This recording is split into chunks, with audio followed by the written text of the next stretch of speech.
Could this well-known TV talk show host who has interviewed Sinatra, Martha Stewart, John Belushi, Sophia Loren, and hundreds of other stars have the next Family Guy or The Simpsons evolve from his new book series? Buckle on up as you are about to find out. Welcome to the Motivation Show podcast, and get ready to be inspired, motivated, and achieve massive success. And now, your host, the mayor of motivation, Eli Marcus. Our guest on the Motivation Show today is an Emmy-Award winning TV talk show host, producer, and author who began his career in comedy. His TV credits include the long-running Midday Live out of New York City. He was the executive producer of the groundbreaking The Morton Downey Show and was the co-creator and host of the syndicated series Comedy Tonite. He has interviewed some of the most notable personalities of all time. Now he has put out a sequel to a best-selling book, and we're going to get right into that. Welcome to the Motivation Show, Bill Boggs. Well, Bill, thank you for those encomiums. I really appreciate it. It's nice to see you, Eli. It's nice to know you're my neighbor in New York. Absolutely. We're down the block from each other. Absolutely. I could have appeared live, except I happen to be in East Hampton. And great to be with you. I mean, there's a lot to talk about. So I'm just, normally, I'm the interviewer. I'm just going to sit back, relax, and respond.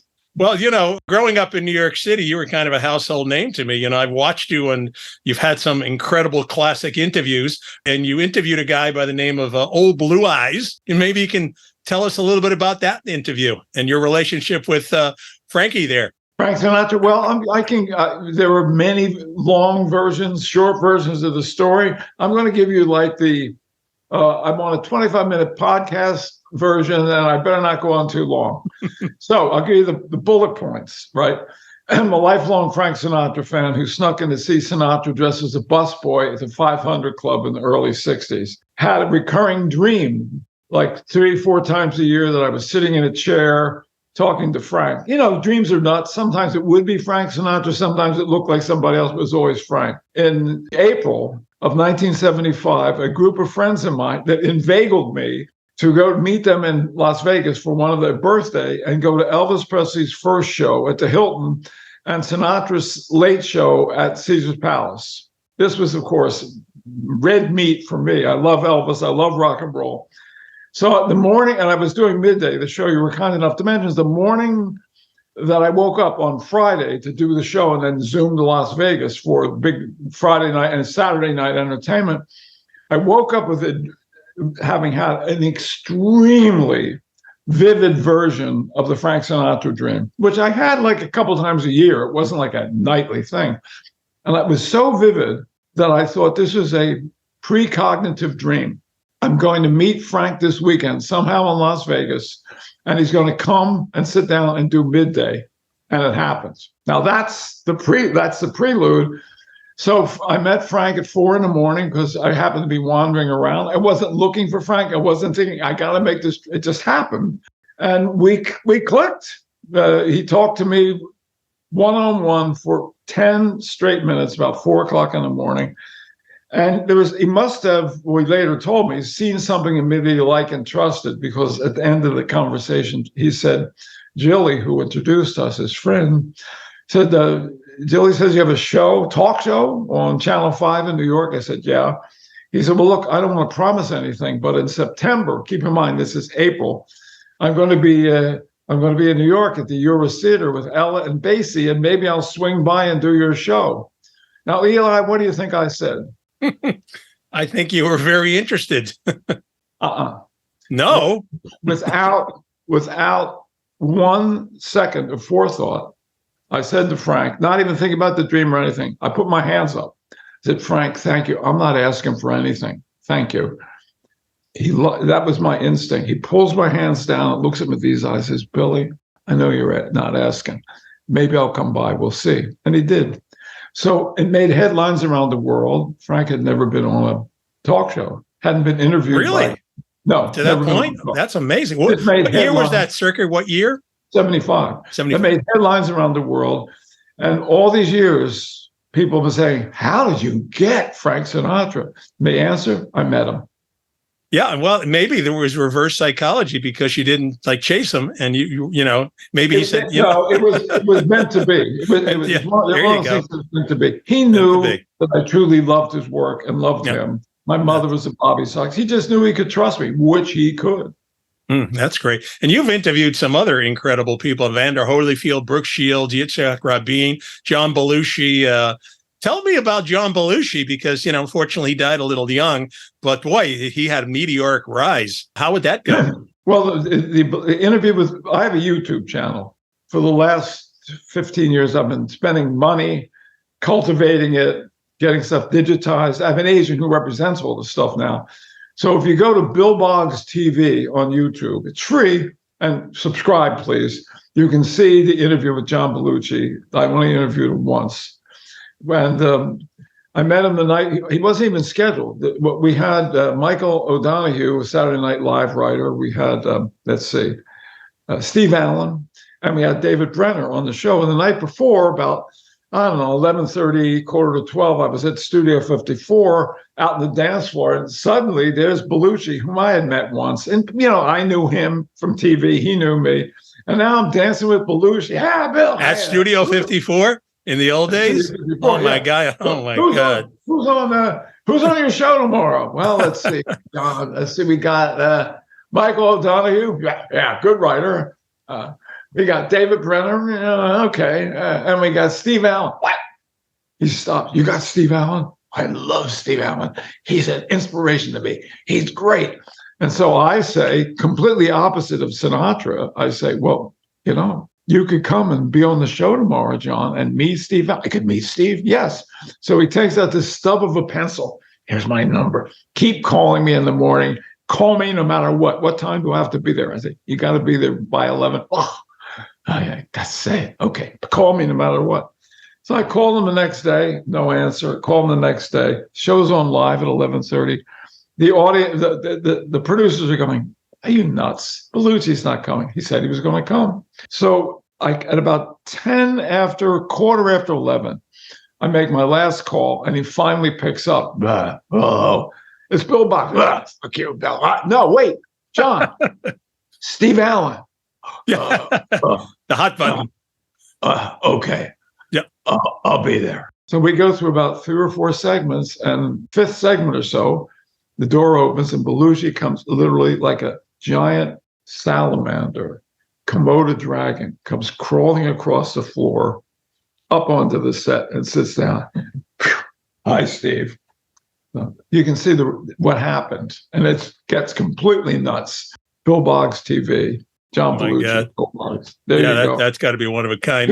You just tapped 2 of my favorite stories. I think I might get into a third one. You know, Martha Stewart. I hear there might have been a little bit of a spark there. Tell us about that. Well, I met, you know, any man, I'm a straight guy, any man who meets a woman that he thinks is attractive, you feel a little tingle. So when I first met Martha back in like 78, something like that, I thought, what a beautiful woman. You know, she had been a model. She's smart. She's writing these books. And I always had a thing for her. And I was involved in relationships. I could have been married. I never dated Martha Stewart. So by the way, this clip again, what I'm going to recreate here is available on Bill Boggs TV on YouTube, where there's 500 videos that you can watch. We just put up with Elliot Gould, where I got Elliot Gould talking about Barbra Streisand, his wife, by playing The Way We Were. Wow. I thought that was his sister. Excuse me? I thought that was his sister, no? Elliot Gould and Barbra Streisand? They were married.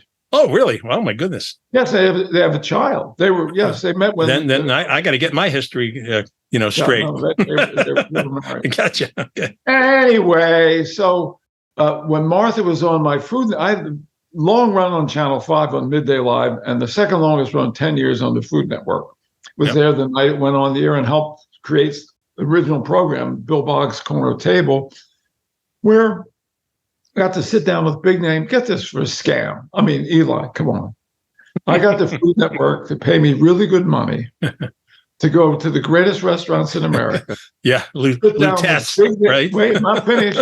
Sit down with big name celebrities, right. Eat for free, be on television. They actually paid me to have lunch with Sophia Loren. You would have paid them, right?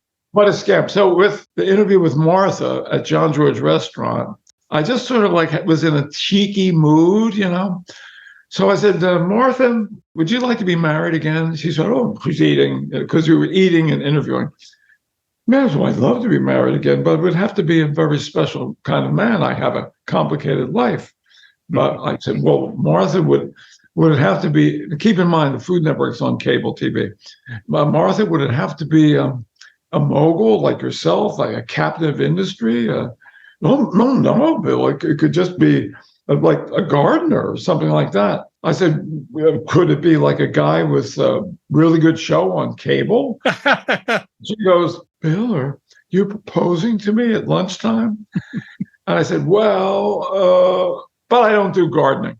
So that's that. That's what happened with Martha. That's pretty funny. So let's get into your books, because I understand you just put one out, Spike Unleashed, the Wonder Dog Returns. And I'm reading these little quotes at the beginning of your book, and talk about good names. You've got Lucy Arnaz and Joe Piscopo and Bob Costas and Mike Reese, who's the writer-producer of The Simpsons. Creator of The Simpsons. Yeah, they're all raving about this book. And I know it's a sequel to your original novel, The Adventures of Spike the Wonder Dog. So tell me about the book. Well, the book is satire. I like to say it's a dog. The dog is narrating the story. And in fiction, there's a history of novels where the dog tells the story. You have The Art of Racing in the Rain, The Call of the Wild. Spike, the Wonder Dog, narrates the story to you, and Spike has been called by 2 critics in print the funniest dog ever to appear in fiction.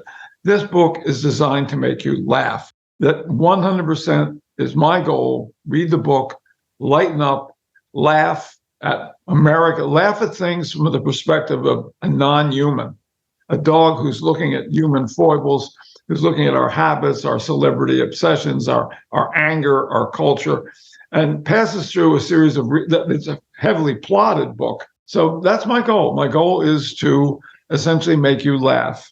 And, anybody who gets the book, I want them to read it and tell me. You can get in touch with me, how you enjoyed it, what you thought about it. I do like to point out that even though it involves a dog, Spike, this is not like a birthday present for your 7-year-old's birthday party.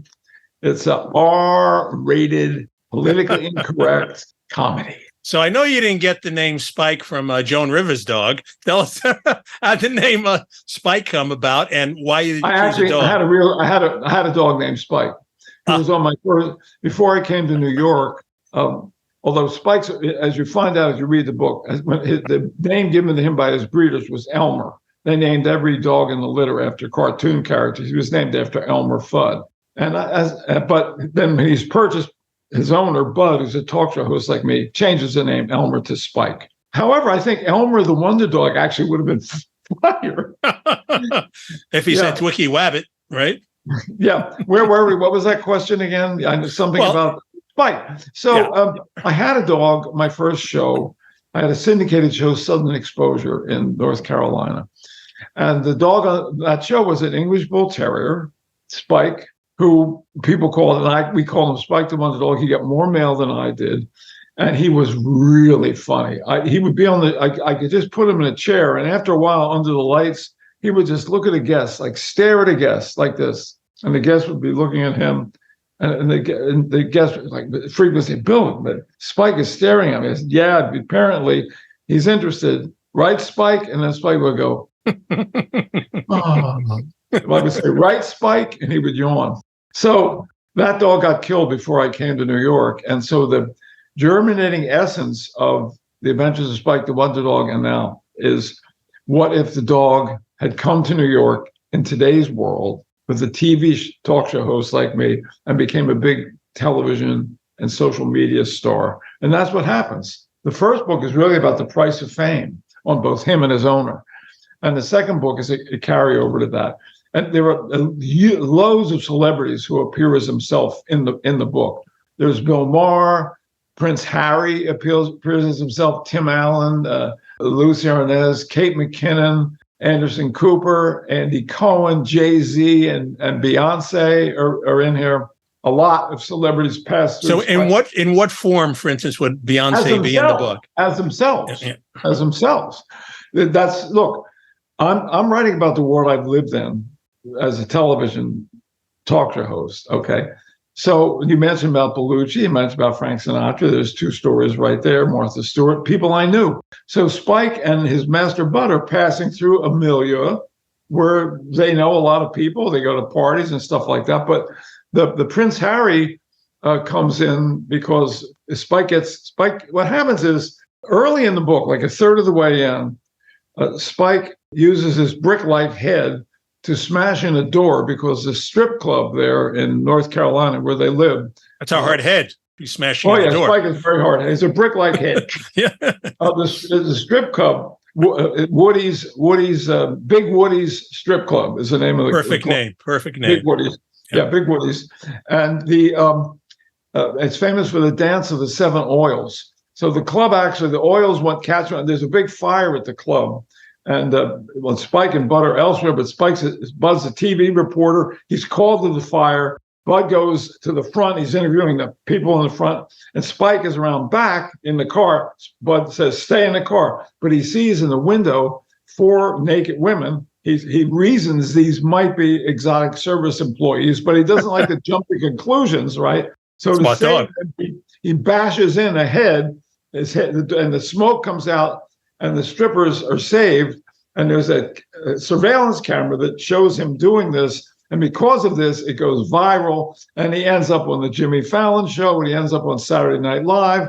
And that leads to Spike's being cast in a movie called Florida Man, which stars Prince Harry, who has a Netflix deal. This is fiction now, that requires him once a year, Prince Harry, to appear in a movie against type.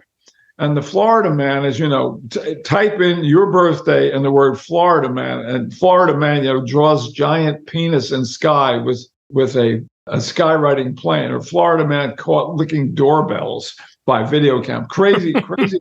No, that's all true. Florida Man, type this, Eli, we get off the show, type in date of your birthday, just month and day, and the word Florida Man, and see what comes up. So Prince Harry plays this heavily tattooed Florida man. And, you got to read the book. I can't go on. Quite an imagination. So I hear there's the book is, Spike Unleashed. Spike Unleashed, Orderspike.com. Go to orderspike.com, my faithful viewer here. Get the book and read it and have some fun. I mean, this is just designed as entertainment. Reading can still be wonderfully amusing entertainment. Still, in spite of what I have to stop now and scroll my phone for the rest. I'm a big reader. I love to read. I'm sorry. I'm scrolling my phone. I have no more time for an interview. I can't read anymore. Not able to read. No, I could read. I used to read. I read books. I read 7 and 8 books a year. Now, no. Oh, I'm sorry. The art of reading is not dead with me. I tell you that. I got over 1,000 books on my bookshelf, and I'm reading all the time. I just can't replace that with social media or anything else. I got to still have that hard copy in my hand. I'm not even big on the e-reading. I'd rather just have the book in itself. So tell me a little about the high society part of this book. You throw the Hamptons into the book, I understand, right? Well, I'm talking to you right now from East Hampton. The book, as a writer, I thought I'm going to base this book in the 3 places where I've been spending time, which is Manhattan apartment, East Hampton house, Exhibit A, and Palm Beach apartment. So the book, while it starts in High Point, North Carolina, where Bud and Spike live and have this TV show, and they're trying to buy the station, which is a big part of the plot, and their boss. And then it goes on up to New York, and the Florida Man movie is shot in Palm Beach. The main reason Prince Harry takes the part is when his wife learns that he could be in a movie shot in Palm Beach, she wants him to take the part, even though he has to have 72 tattoos, so she can go shopping.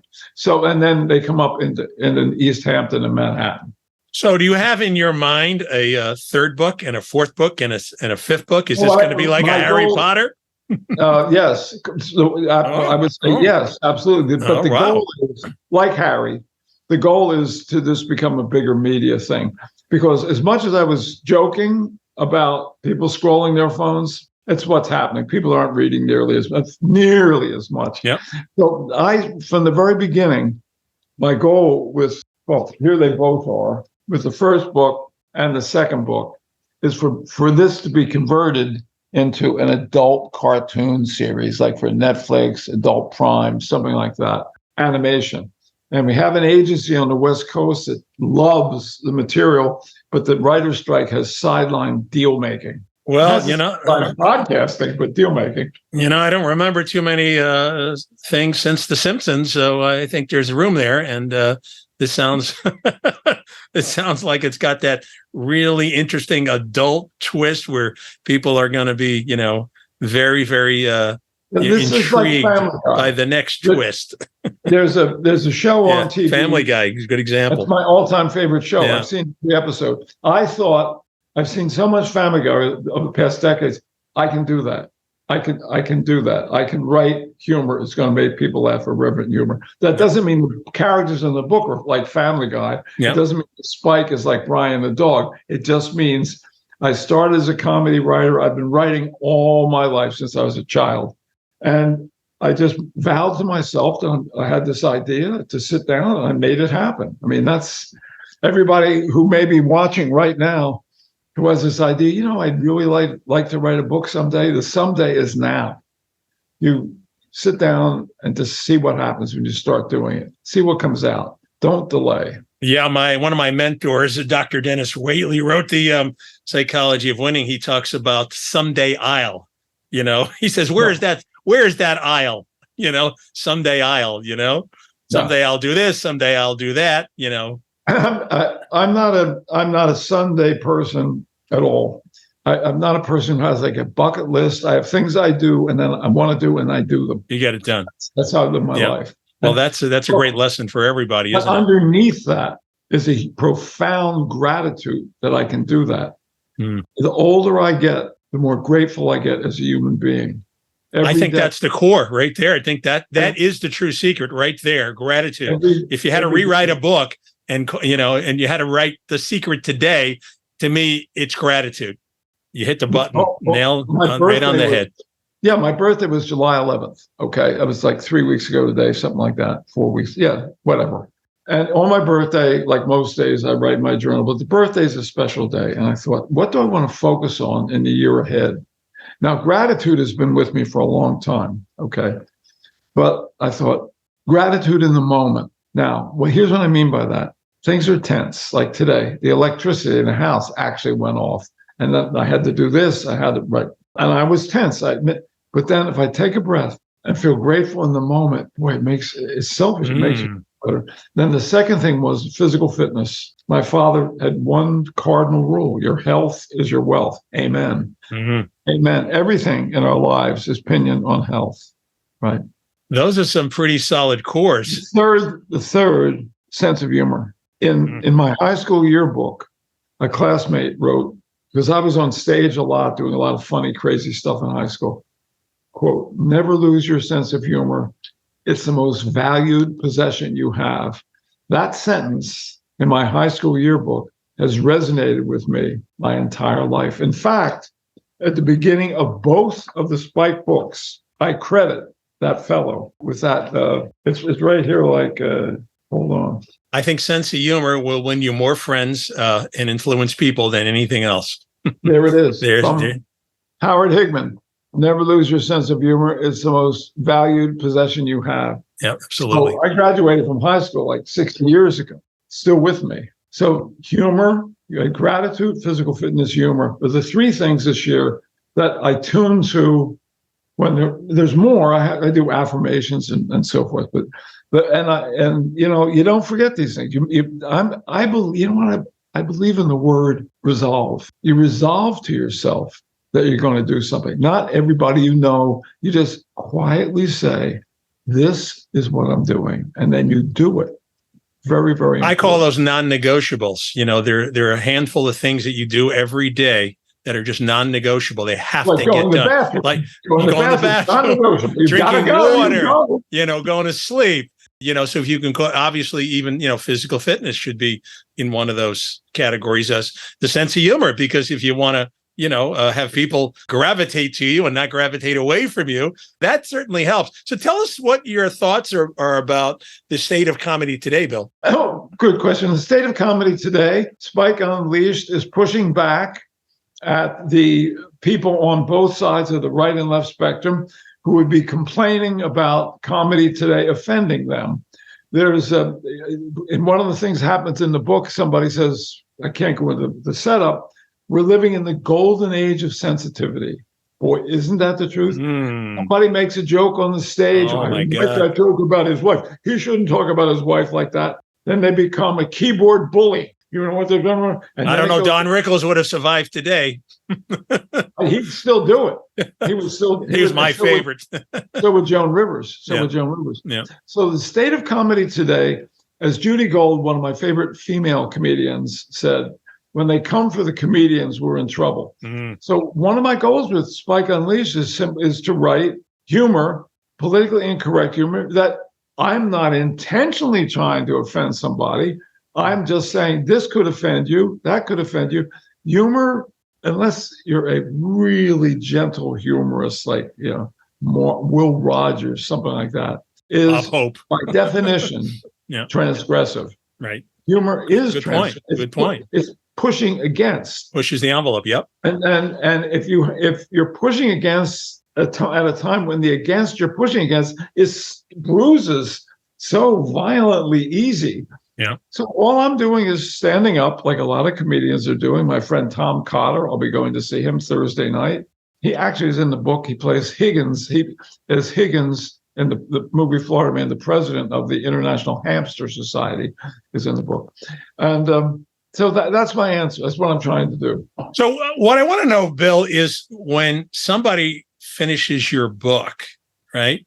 What feelings would you ideally like to see them left with? How would you like to see them motivated, inspired, or changed? Well, that's a hugely complicated question. We could take 25 minutes talking about that. I would like them to see the perspective of Spike on our society.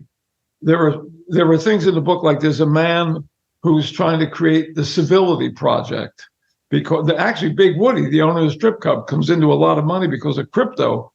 And he's a Iraq veteran, and he takes psychedelics to help him overcome post-traumatic. And while he's having a trip, he sees this wonderful place where everyone's like a Disney movie, being polite. Nobody's dropping their trash. Nobody's giving you the finger for making a turn in front of them by accident, by making a mistake. And he realizes what we're missing in our society is civility. So he uses all these millions that he's made from crypto to start a civility project. But then you have to see what happens to it, right? People think, well, he's trying to make pansies into all of us. What if my eighth grader thinks his teacher is an asshole? My eighth grader has an absolute right for freedom of speech to call his teacher that. And so the civility project fails. So one of the answers to your question there is, I'd like them to be aware of elements of our society that we all should be aware of that could be improved. I'd like them to be aware of, well, that sort of bothered me, that joke about this character. Maybe that was a little stereotypical, but I laughed. And if we can all just laugh at each other a little bit more, we'd be a lot happier. But the overall thing is, I'd like them to feel better about their life and happier when they close the book than they did when they opened it. Oh, I like that one. Yes. There you go. Just a little bit better, right? There you go. So there's so much important. The book is satire, so it's sending up our society. There's so much important stuff in it, but in the end, I'd like you to feel better when you finish it and when you start it. Well, the way I look at it, Bill, is, think about getting a nice early copy of The Simpsons or the Harry Potter books. I wonder how much those are worth now, getting those original copies. So when your series takes off. You have an e-copy, which won't be worth much, but the original first edition. The actual first edition. Yeah, exactly. So thank you so much, Bill. It's been a joy talking to you here today on the Motivation Show. You're a good man. And if we ever do this again, I'd like to talk about the motivation and what is required to discipline yourself to write books, because I've written 4 books, and 2 of them I wrote at the busiest time of my life when I was working on television, like working on television shows 11 hours a day. So that's the next time. You absolutely have great principles of inspiration and motivation. So thanks again, Bill. Thank you, Eli. Thank you, folks.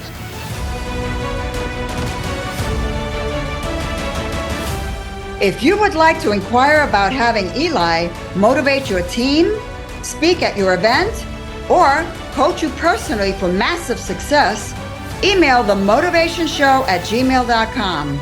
That's themotivationshow@gmail.com.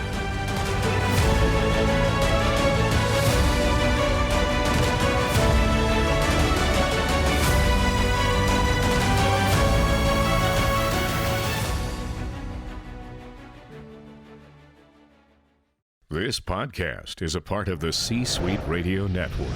For more top business podcasts, visit c-suiteradio.com.